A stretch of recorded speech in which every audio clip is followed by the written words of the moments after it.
আসসালামু আলাইকুম ওয়া বারাকাতুহু। বিসমিল্লাহির রহমানির রহিম। বন্ধুরা, তোমরা কি শুনেছ অষ্টসিদ্ধির কথা? এই পর্বে আমরা জানাবো কিভাবে সাধনায় একজন মানুষকে জল, আগুন, এমনকি মাধ্যাকর্ষণের প্রভাব থেকেও মুক্ত করে দিতে পারে। আজ আমরা হাঁটবো সেই পথে, যেখানে আত্মা হয় হালকা, পদ্ম পাতার মতো, যেখানে সত্তা স্পর্শ করে আকাশ।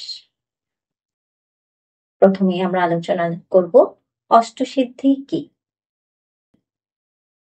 প্রাচীন যোগ সাধনায় বলা হয় একজন সিদ্ধ পুরুষের কাছে থাকে ৮টি বিশেষ ক্ষমতা, যাকে বলে অষ্টসিদ্ধি। ১. অনিমা, নিজেকে অতি ক্ষুদ্র করা। ২. লঘিমা, হালকা হয়ে যাওয়া, আকাশে ভেসে থাকা। ৩. মহিমা, নিজেকে অতি বিশাল করে তোলা। ৪. গরিমা, অতি ভারী হওয়া। ৫. প্রাপ্তি, ইচ্ছা অনুযায়ী সবকিছু পাওয়া। ৬. প্রাকাম্য, প্রকৃতির নিয়ম অতিক্রম করা। ৭. ঈশিত্ব, নিয়ন্ত্রণ ক্ষমতা অর্জন। এবং ৮. বশিত্ব, অন্যের উপর প্রভাব বিস্তার।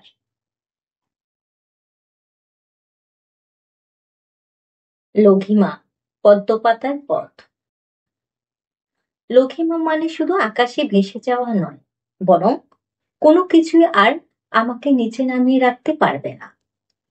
চিন্তা হালকা করো, ইচ্ছা হালকা করো, মন হালকা করো, তাহলে দেখবে তুমি পদ্মপাতার মতো জলে থেকেও জলে ভেসো না।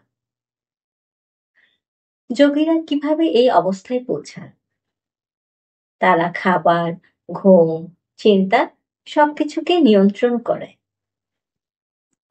তারা প্রকৃতির গতি আর মনের গহীনে প্রবেশ করে। আমরা এখন কিছু বাস্তব সাধকের অভিজ্ঞতা নিয়ে আলোচনা করব। একজন সিদ্ধ সন্ন্যাসী ছিলেন। তিনি বরফে বসে শরীর গরম রাখতে পারতেন।